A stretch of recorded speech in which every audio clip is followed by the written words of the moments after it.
Bonjour à tous. Moi, je voulais vous partager mon histoire. Il y a 2 ans, j'ai découvert un truc super chouette qui avait l'air vraiment sympa et ça s'appelait l'entreprise libérée, ce qu'on appelle aujourd'hui la gouvernance horizontale.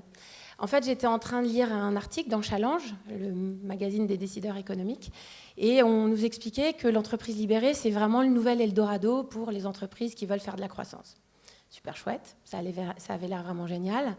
Globalement, on nous disait, si vous libérez vos collaborateurs, que vous leur donnez plus de responsabilités, globalement, il y a plus de business, ils sont plus heureux et le patron, il est super heureux lui aussi. Et comme moi, je suis moi-même chef d'entreprise, je me suis dit, dis donc, ça a l'air génial leur truc, super prometteur, je vais creuser le filon, je vais regarder ce que ça donne. Donc j'ai commencé à m'intéresser à l'entreprise libérée, et je me suis vite rendu compte que c'était à peu près partout. Dans les dîners en ville où il y avait des dirigeants qui parlaient de leur propre libération de leur entreprise, dans des librairies où sur les têtes de gondole il y avait le livre d'Isaac, sur le web aussi où Dan Price faisait le buzz en ayant donné je crois $70 000 à ses collaborateurs pour les libérer. Bon, c'est peut-être une histoire d'argent. Et puis, dans notre think tank, Entreprise et Progrès, où entre dirigeants, on s'amusait à décortiquer des exemples d'entreprises comme Poult pour essayer de trouver un peu de motivation et puis d'inspiration. L'entreprise libérée était vraiment partout, j'avais l'impression d'être cernée. Et ce qui m'a frappée, c'est que c'est arrivé dans un moment et dans une époque où je n'entendais parler que d'une seule chose, le lâcher-prise. Je ne sais pas si ça vous a interrogé, le lâcher-prise, mais moi, globalement, j'ai eu l'impression qu'il se passait un truc. Le premier truc, par exemple, avant, quand on allait en vacances, il fallait cocher les cases, être sûr de visiter tous les monuments, voir les beaux paysages. Et puis, ça a changé peu à peu. Maintenant, on a le droit de rester 15 jours les fesses posées sur son transat, sans même pas culpabiliser. En famille aussi, on lâche prise. Je ne sais pas vous, mais moi, j'avais mis en place une politique écran pour mes enfants, histoire d'éviter la saturation des tablettes, des iPods et de ces trucs-là. Puis globalement, là, j'ai lâché, parce que j'y arrive pas.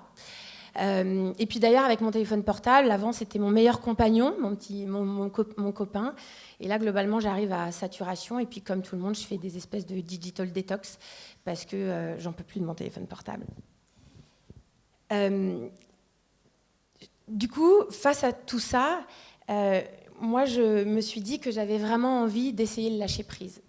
Mais le lâcher-prise dans mon entreprise, parce qu'après tout, pourquoi pas le faire ici. Et puis, c'est vrai que le lâcher-prise, ça m'a vraiment parlé, parce que globalement, j'en ai assez marre d'essayer d'être une superwoman. J'essaye, je donne le change, mais c'est difficile, parce que je ne sais pas ce que ça vous fait, vous, mais moi, globalement, chaque jour, je reçois plein d'injonctions, tous les jours. Je vais en citer 3. La première, c'est au boulot, chef d'entreprise, il faut sortir un profit à 2 chiffres, alors même qu'on est dans un contexte où il y a de la crise économique, il y a 2-3 attentats, et en plus, il y a la génération Y qui nous challenge un peu pour changer nos modèles. Pas simple. En famille, avec l'éducation des enfants également, vous avez peut-être vu le bouquin de Pamela Dierkerman qui dit que les petits Français sont les mieux élevés de la planète. Moi, ça me colle une pression d'enfer et je me dis, putain, il faut qu'on soit à la hauteur de notre réputation. Et puis, dans mon couple aussi. Mesdames, vous vous reconnaîtrez peut-être, mais globalement, il faut être une bombe sexuelle au lit. Et puis, il faut faire en sorte d'appliquer les 10 leçons pour booster votre libido. Il ne faut pas en oublier une parce que c'est un peu délicat sinon. Ça fait beaucoup de pression, tout ça. Ça fait vraiment beaucoup de pression. Du coup, face à toutes ces injonctions, je me suis dit, j'ai pas d'autre solution que de lâcher prise et d'essayer cette gouvernance horizontale et cette entreprise libérée qui a l'air quand même super prometteur. Et je me suis dit, il n'y a pas de raison que j'y arrive pas. J'ai lu les bouquins, tout ça. Et puis surtout, j'avais 2 bonnes raisons de me dire, je vais y arriver. La première, c'est qu'en 2008, j'avais créé une boîte, une agence de communication très précisément, qui s'appelle Elan. Et c'était vraiment une entreprise libérée. Il n'y avait pas d'organigramme, on laissait l'initiative personnelle, il y avait une responsabilisation à tout crin. Bref, c'était super facile. Et en plus, ça marchait. C'était comme Monsieur Jourdain, on faisait de la prose sans savoir et on faisait de l'entreprise libérée sans le savoir. Et l'expérience, elle m'a laissé que des bons souvenirs parce que ça marchait et puis ça m'a donné confiance en moi. La deuxième raison qui m'a donné envie de tenter la gouvernance horizontale, c'est que globalement, je ne vois pas d'autres alternatives et je ne vois pas d'autres solutions. Parce que le système dans lequel je vis, je ne sais pas pour vous, mais moi, clairement, il est plus tenable. Il est plus tenable parce que il me broie, il broie tout le monde quand je regarde autour de moi, mes collaborateurs, mes équipes, mes clients, mes amis, mes partenaires. Ça fait un peu froid dans le dos. Je vous donne quelques exemples, je ne sais pas en ce qui vous concerne, mais moi, globalement, parfois je suis obligée de me lever à 5h30 du mat pour traiter mes mails, parce que la veille, je n'ai pas eu le temps.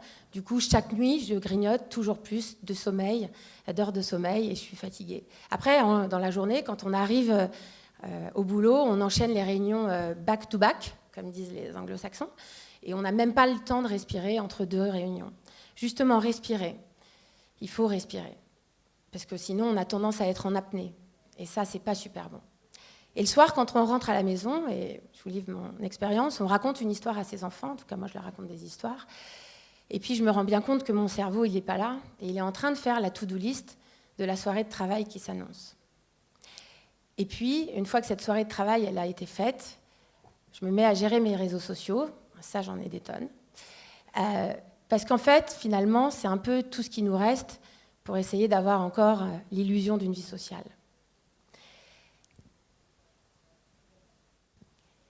Franchement, j'ai trouvé que c'était pas folichon tout ça. Et je trouve que ça s'accélère. Donc moi, je me suis lancée parce que j'ai clairement pas envie de ce système-là.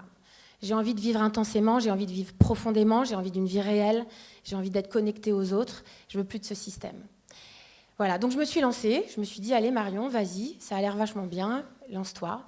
Et j'ai commencé à m'y mettre. Alors j'ai lu des bouquins, j'ai rencontré d'autres dirigeants. Je suis allée à fond la caisse, comme d'hab. J'ai pris un coach aussi, parce qu'il y a des coachs entreprises libérées, ça m'a vachement aidée. Et puis, j'ai emmené mon équipe en séminaire pour être bien certaine de picouser tout le monde à l'entreprise libérée. J'ai donc absolument tout bien fait. Franchement, assez fière de moi, j'ai vraiment tout bien fait.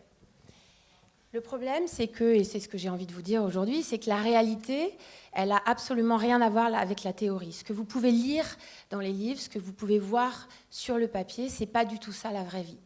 Parce que globalement, dans ce type de processus, en tout cas pour mon expérience, on tâtonne, on teste, on rate, on se remet en cause parce que ce qui fonctionnait avant, dans notre système d'avant, ne fonctionne plus. Du coup, on perd complètement ses certitudes, ça s'écroule un peu. On essaye de lâcher prise. Je vous jure, j'ai essayé. Et puis parfois, on a peur. Donc on revient en arrière et on retombe dans l'hyper-contrôle, pour ma part, dans l'hyper-présidence. Et on coche les cases, mais franchement, ça ne marche pas. Ça ne marche pas alors que quand on est un dirigeant, on est quand même censé tout savoir et tout bien faire. C'est franchement une grosse remise en cause. Moi, personnellement, je ne m'y attendais pas. C'est une grosse remise en cause parce que je me suis rendu compte qu'on est vraiment conditionné par le système dans lequel on vit. Alors qu'on est en train de changer de paradigme, on est en train de changer de système. C'est un système qui est issu de l'ère post-industrielle. Et ce système, il a enfanté toute une génération de dirigeants qui a surfé sur la vague et qui a fait une belle carrière. Moi, j'ai eu une belle carrière. J'ai été DGA à 29 ans, chef d'entreprise, créatrice d'entreprise à 35 ans. Voilà. Je n'ai pas à me plaindre, sauf que mon système, il s'écroule. Il s'écroule et franchement, j'ai qu'une conviction, c'est qu'aujourd'hui, je pense qu'il vaut mieux en changer.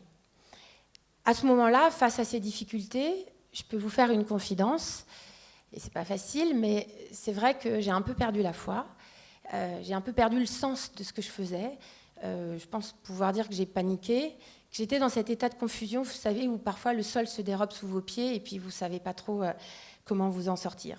Je me suis accrochée, franchement, j'ai essayé, je suis plutôt tenace, jusqu'à être dans un état d'épuisement tel que je me suis vraiment posé la question de est-ce que ce truc, il est pour moi ? Est-ce que c'est vraiment pour moi ? Parce que regardez, les autres, ça marche, et pourquoi moi, ça ne marche pas pour moi, avec moi ? Du coup, je me suis dit, si ça ne marche pas pour moi et que ça marche pour les autres, c'est que le problème, ça doit être moi. C'est moi la fautive, et c'est sans doute à moi de trouver les solutions et d'aller les chercher en moi. Donc j'ai pris une décision. Partir. Je suis partie pour m'inspirer, pour respirer.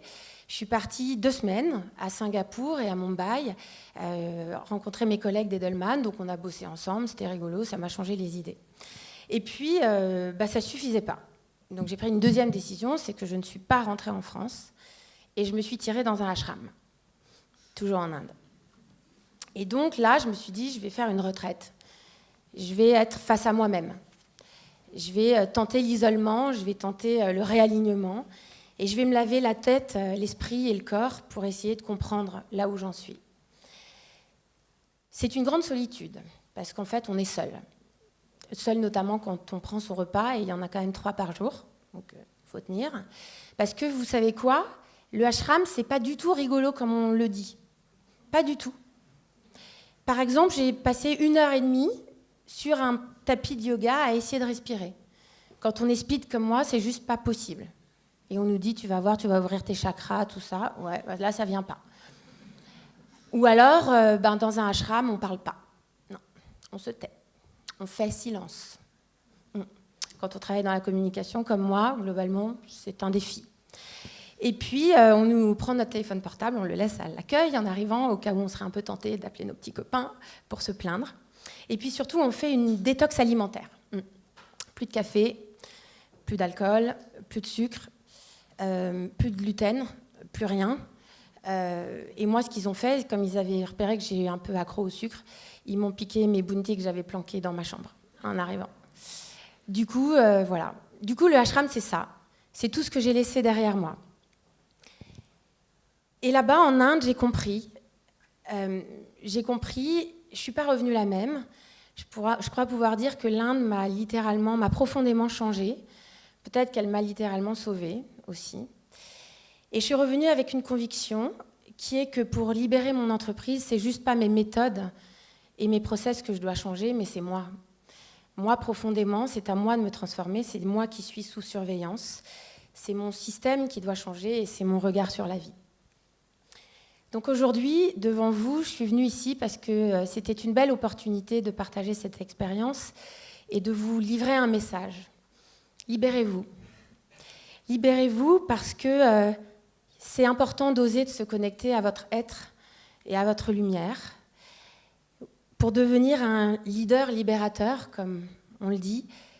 Je pense qu'on doit d'abord être un leader libéré. Si vous ne vous libérez pas vous-même, vous ne serez pas crédible dans votre entreprise libérée. Pour ma part, j'ai pris ce chemin-là. Alors, ça a commencé de façon super légère en feuilletant un magazine de challenge. Bon. Et puis, j'ai tiré le fil.